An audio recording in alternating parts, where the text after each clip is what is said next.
Welcome to Crash Chef or Crazy Chef. Today we're going to make some good old-fashioned Indian cuisine. So right now we're going to start off with the tamarind date sauce. And for the ingredients, we're going to need some tamarind, some dates, some jaggery. We're going to also need some saunf powder, which is basically your fennel powder. We're going to need some jeera, some cumin seed, some ginger powder, namak, coriander powder, or you can sub for masala. And we're also going to need 2 cups of water.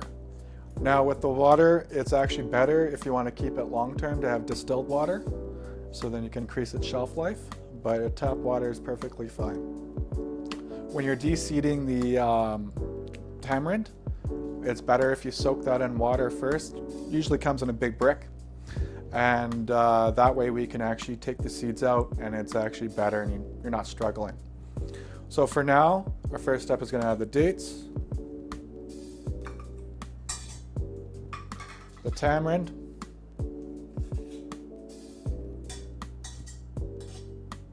and some jaggery. So I got some pre-grated, but we're going to have to grate some extra into there. So usually I grab a microplane and I'll just grate it in there.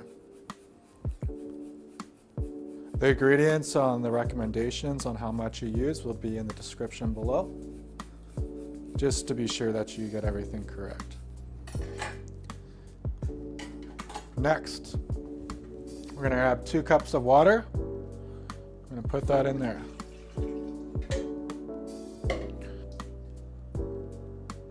And we're all good. So we're going to basically reduce this down to a jam consistency. We want mush, basically, and some dates and some tamarind is hard to cook, so it may take a little bit longer. You may have to add a little bit more water, but that's all fine. Basically, we want to cook it down so it's a nice mush consistency, so it can put through a sieve. Right now, we're going to put it on the stove, and we're going to reduce it down. Occasionally, just keep looking every now and then to make sure, as it is sugar, it is going to burn. So we want to make sure that it doesn't burn, and we're a little looking every now and then. If you need to feel like it needs to reduce a little bit more, like I said, you can always add a little bit more water. In the meantime, we can grab our whole coriander in a pan, all the stuff of the spices that are not ground up.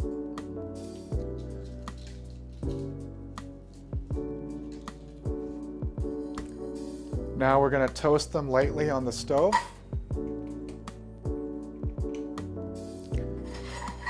And what this does is it brings up the natural aromas and flavors before we actually start to blitz it up into a powder format, so then it will be better in a sauce.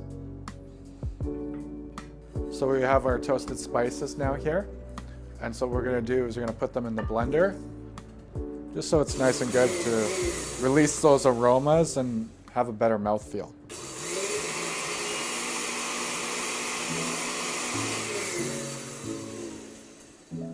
There we go. And if you want to further it down, you can also grab a mortar and pestle and just grind that down. Now what we're going to do is we're going to add the rest of our spices to this mix.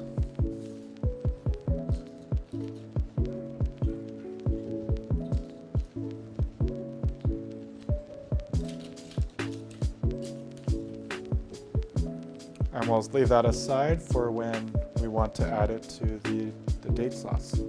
So right now, what we're going to do is we're going to make the pakoras. And this consists of some garlic, some ginger, some jeera, and then I also got some gram masala. I have some carrot, some green pepper, some onion, shredded cabbage, and then I also put some French green beans in there. Mint as our aromatic, some turmeric in there, but it's totally up to you as an individual. We're going to cut up our chilies, and then we're also going to cut up our mint. Nice chiffonade style.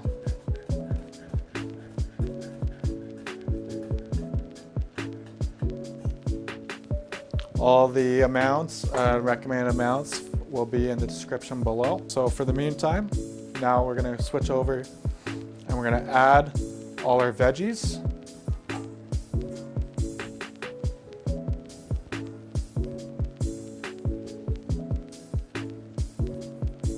Okay. Our mint, our chilies,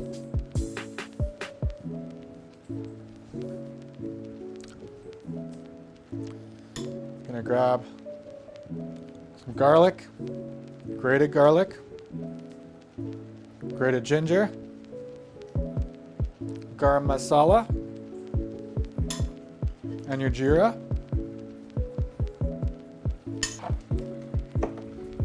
I love to add turmeric in mine. Brings out the color. I'd say about a teaspoon to a tablespoon. And also brings out more of that traditional Indian flavor. Don't forget salt. What all this will do is it will release all the natural water out of it. So we're gonna shake it up, mix it all together.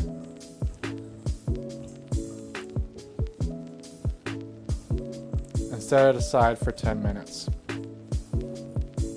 What this does is naturally the salt and spices sweats the vegetables and releases more of the water content out of the vegetables, which will make great for when we make the dough.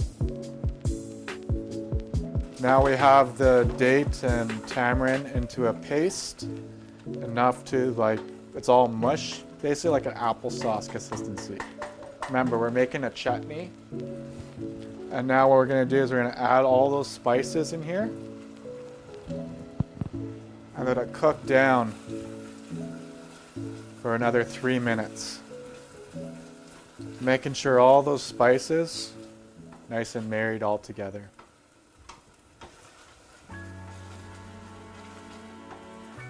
For the tamarind chutney, basically we're gonna cool it down to at least a little bit warmer to deal with, or you can fully cool it down. Now we're gonna pop it in the blender. And don't worry if you have any extra spices in the blender, this will just make it just as good.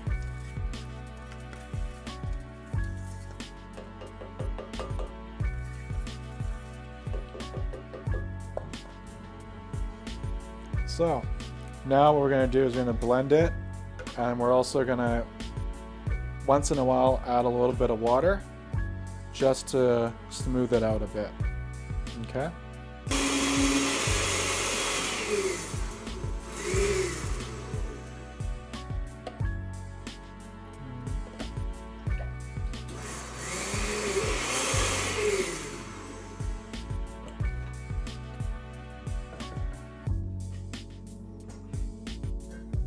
Now we're going to pass it through a sift just to basically make it so it's nice and smooth for the final product.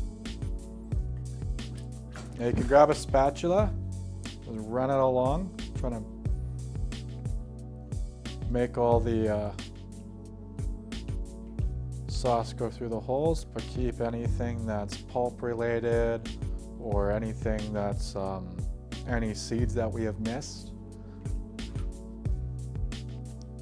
Now here's also a little trick I learned too as well. Good old-fashioned ladle. You just rotate it, and this actually increases the flow rate because you're putting more surface area. If there's any leftover dates that you have not cooked over, this will also trap it just to be sure.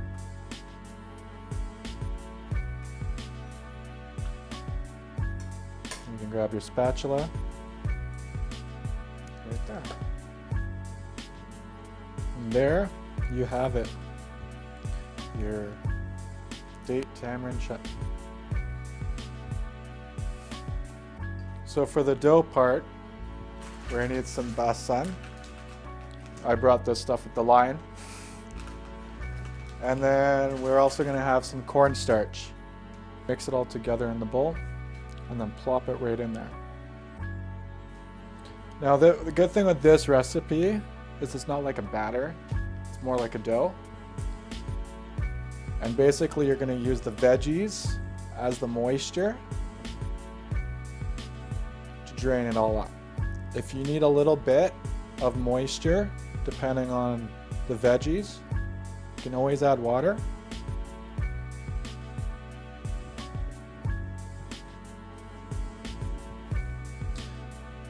And it's always good to try and use the moisture of the veggies because you don't want it too wet. But you do want it to be a dough and not a cornstarch flour thing. If you ever do need a little bit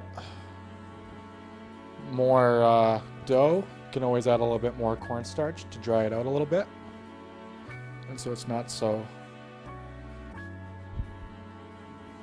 wet. Basically, that's your pakora base, and we're ready to fry. So now we're going to grab our dough.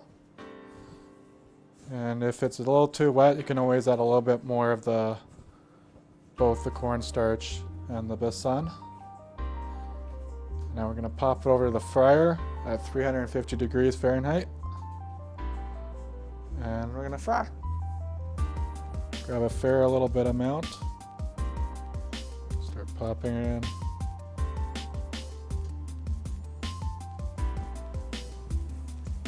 Now it may stick to the bottom, but just kind of pick it up a little gently and make sure that they're frying nice. Till they're nice and crispy.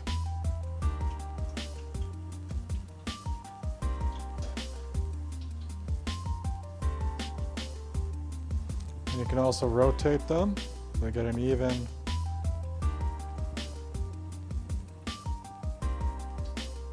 Once they're crispy to your liking, you can now shake off excess oil.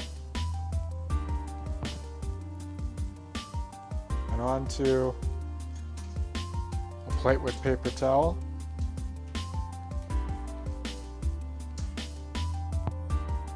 And then repeat. The fun thing about this is it doesn't have to be perfect, right? Just a little fun little thing. Remember, it's Indian street food.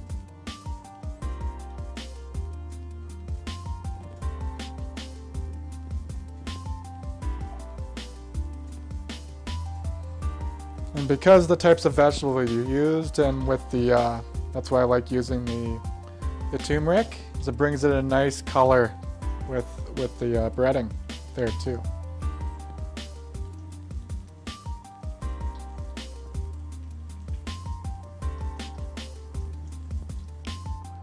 So this is Kris Chef's pakoras.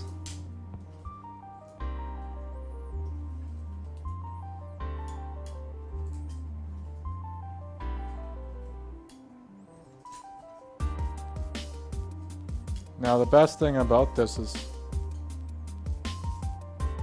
you can keep it rustic however you want, or you can plate it up. Just looks so beautiful. Give it some height, and there we go.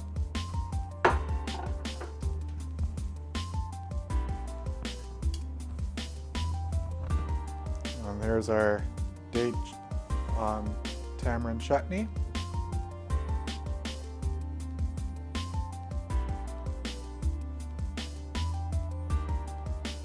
There we go.